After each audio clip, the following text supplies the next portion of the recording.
We're going to continue our study of Social Studies Chapter 10 with Lesson 3, the Late Republic. The big idea of today's lesson: the latter period of the Roman Republic was marked by wars of expansion and political crises. The main ideas: the Late Republic period saw the growth of territory and trade. Through wars, Rome grew beyond Italy, and several crises struck the Republic in its latter years. So the Late Republic period saw the growth of territory and trade. Roman territory grew as a result of outside threats. Gaul, which is country, and many of Rome's neighboring cities tried to attack, and they were defeated. Rome soon gained control of all of this territory. So here you see the Roman Republic from 270 to 100 BC/BCE. So still counting down to 0. So here were the Roman lands about 270. And then all of this that you see in orange was also added to Rome by the year 100 BC. So Greece, Macedonia, part of Asia Minor, part of Gaul, Carthage, which was the northern tip of Africa, and then part of Spain. So quite an expansion there.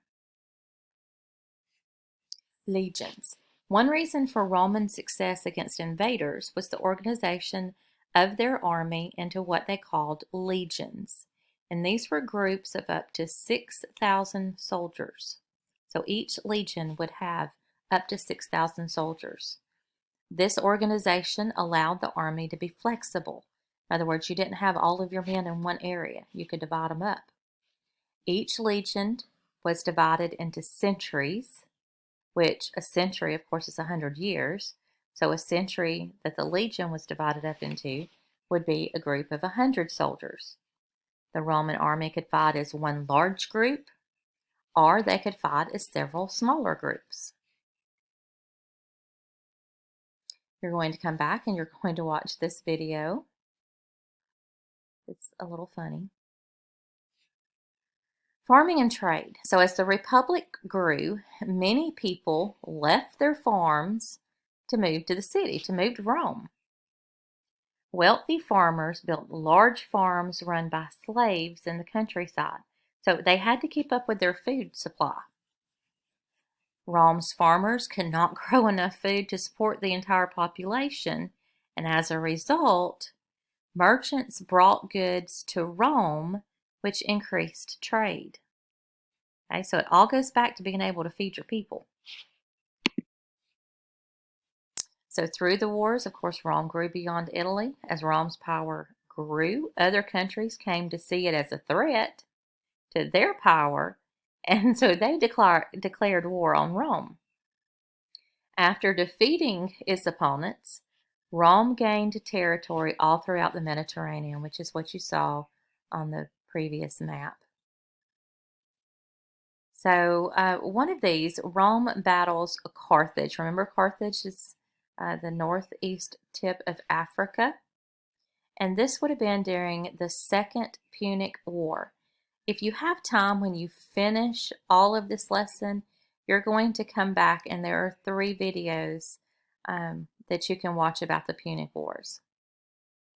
So Rome fought a series of wars, and these wars were called the Punic Wars against Carthage, this northern city in Africa.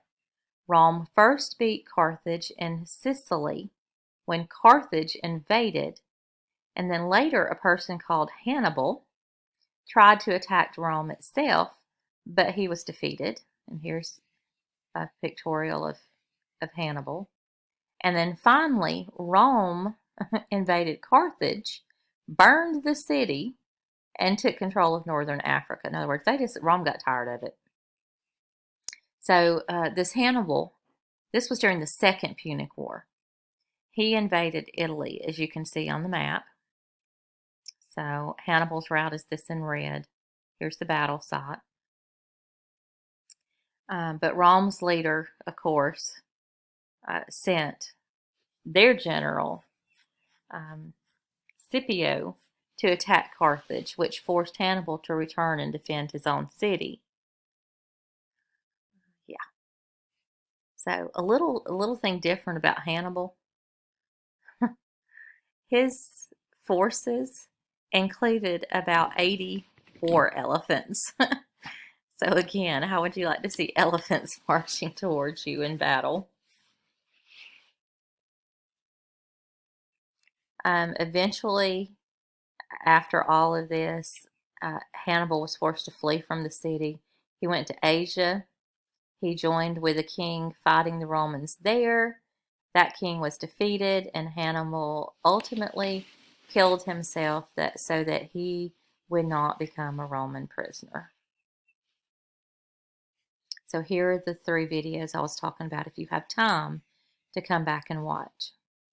So during these Punic Wars, we know that Rome took control of Sicily, Corsica, Spain, and North Africa. The Romans went on to conquer parts of Gaul and Greece, which I showed you on the map. However, Rome never took over Greece, but it did adopt ideas from Greece about literature, art, philosophy, religion, and education. And then we have several crises that struck the Republic towards the end of the Republic. As the Romans' territory grew, problems arose in the Republic, kind of like they're getting a little too big. The rich citizens were getting richer, and many of the leaders feared that violence would erupt between the 2 different classes of people, the rich and the poor. So here we have Tiberius and Gaius Gracchus.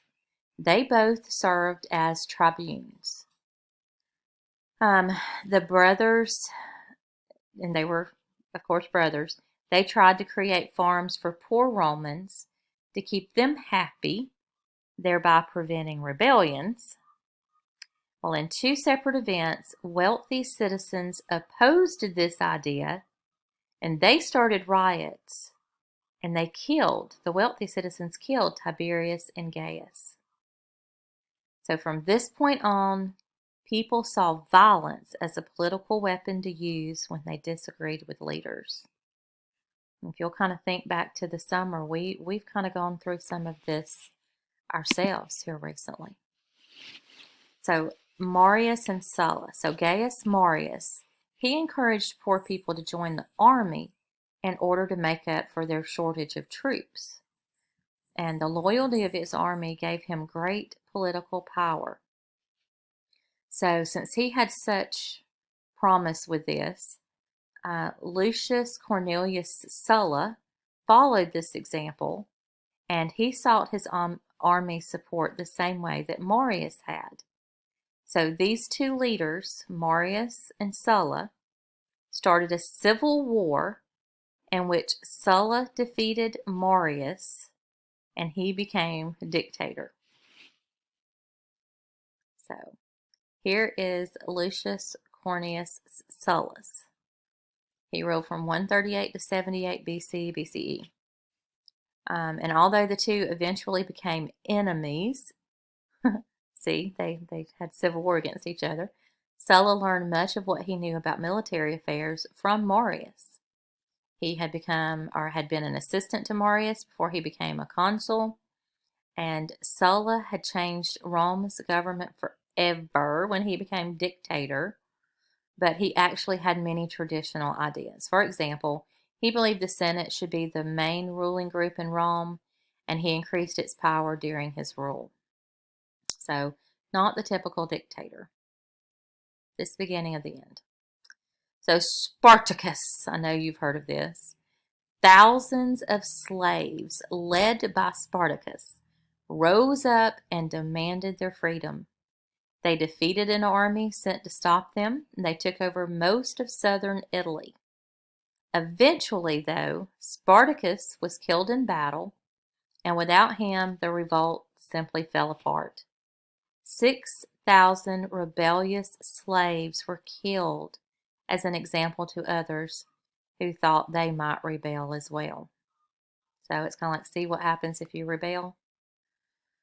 You're going to come back and you're going to watch Fall of the Roman Empire. And then once you view the image on the following slide, this is the end of lesson 10.3 and the end of chapter 10. So Rome was created from many legends about their city's glorious history, Romulus and Remus being one, Aeneas the other. And the early Romans set up a type of government called a republic. Remember, we have a democratic republic. And the Roman Republic conquered lands in Italy and around the Mediterranean. But eventually, it all came tumbling down.